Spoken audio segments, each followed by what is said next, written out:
সম্মানিত দর্শক শ্রোতা, পৃথিবীর যে যেখানে আছেন, যেখান থেকেই দেখছেন, দেখেন আমরা আসছি এখানে বারামের হাওর।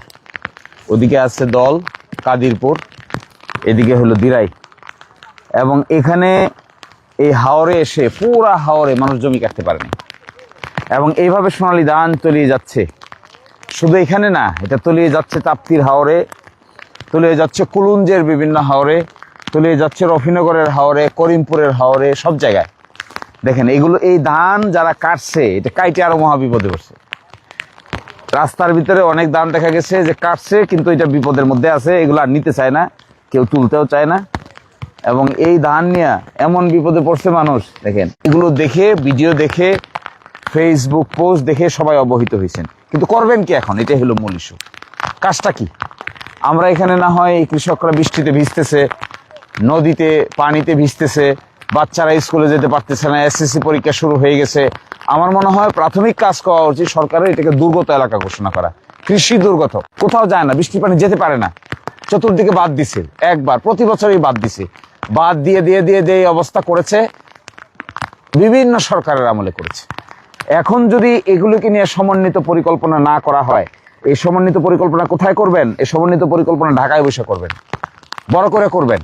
এই সমন্বিত পরিকল্পনা ছাড়া এটার কোনো মুক্তি নাই। এটা পুরা সুনামগঞ্জের ভাটি অঞ্চলের সবগুলো হাওরে এই দশা। এখান থেকে যদি মুক্তি পাইতে হয়, তাহলে আমাদের একমাত্র কাজ হলো ভবিষ্যতে যেন এই পানি নিষ্কাশন ব্যবস্থা সঠিক করা যায়, এইটার ব্যবস্থা করবেন। পানি নিষ্কাশন ব্যবস্থা কিভাবে সঠিক করবেন? পানি নিষ্কাশন ব্যবস্থা সঠিক করতে গেলে আপনাকে বৃষ্টি হবেন। এখানে কিন্তু চৈত্র মাসে এমন শুকাইছিল যে মানুষ বৃষ্টির জন্য ধানে পানি দিবে কোথা থেকে তার ব্যবস্থা ছিল না, সেচ প্রকল্প ছিল না, সেচের কোনো ব্যবস্থা ছিল না। তো চৈত্র মাসে পানি নাই, আর বৈশাখ মাসে এমন পানি আসছে যে একেবারে সব শেষ।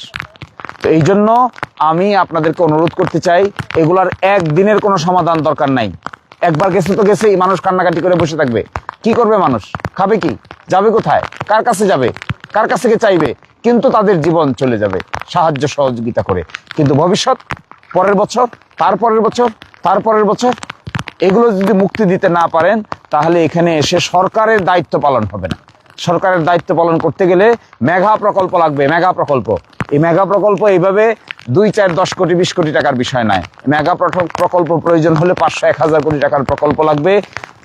খনন করবেন, পানি থাকার ব্যবস্থা করবেন, পানি যেটা আসবে এটা নিষ্কাশনের ব্যবস্থা করবেন, বাস শেষ। যথেষ্ট সুইচ গেজ করবেন, একটা হাওর থেকে আরেকটা হাওরকে আলাদা করবেন। এবং আমি যেগুলো বলছি এগুলো আমার ইনস্ট্যান্ট বুদ্ধির কথা, কিন্তু ইঞ্জিনিয়ার ডাকলে পৃথিবীর বিভিন্ন দেশে এই সমস্ত হাওর আছে, ধান চাষ প্রকল্প আছে, এগুলো তাদেরকে ডেকে বসে যদি প্রকৃত সমাধান করতে পারেন, তবেই আমি মনে করব কৃষকদের জন্য কিছু করা হয়েছে।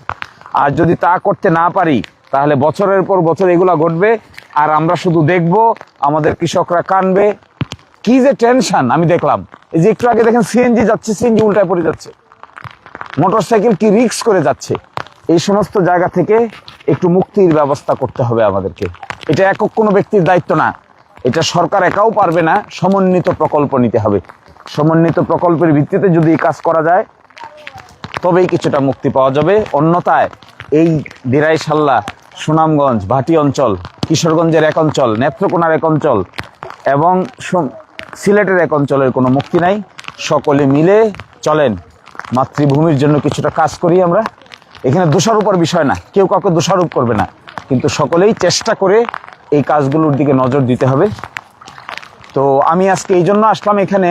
আপনারা অনেকে বলতে পারেন কেন তিনি বৃষ্টির মধ্যে এখানে গেছেন? জাস্ট অ্যাটেনশনটা ড্র করার জন্য যে কি পরিমাণ মানুষের দুর্গতি কোনো দলের কোনো মতের মানুষের না, হাজার হাজার হিন্দু, মুসলমান, বৌদ্ধ সবাই এই বিপদের মধ্যে আছে। এই বিপদ থেকে মুক্তির জন্য আমাদেরকে জাতীয়ভাবে চিন্তা করতে হবে। এটা স্থানীয়ভাবে এর কোনো সমাধান নেই। স্থানীয়ভাবে কারো বাবার ক্ষমতা নাই যে এখানে মানুষের বাড়িতে খাবার পৌঁছে দিবে। আর খাবার দিলে কয়জনকে খাবার দিবে? কয়জনকে দেওয়া সম্ভব? কিন্তু জাতীয়ভাবে যদি এই কর্মকাণ্ড হাতে নিতে পারেন, তবেই একটা মুক্তির সম্ভাবনা আছে। তো আজকে আপনাদেরকে অনেক বিরক্ত করলাম। ভালো থাকবেন সবাই। আশা করি ভবিষ্যতে আবার দেখা হবে। আল্লাহ হাফেজ, আসসালামু আলাইকুম।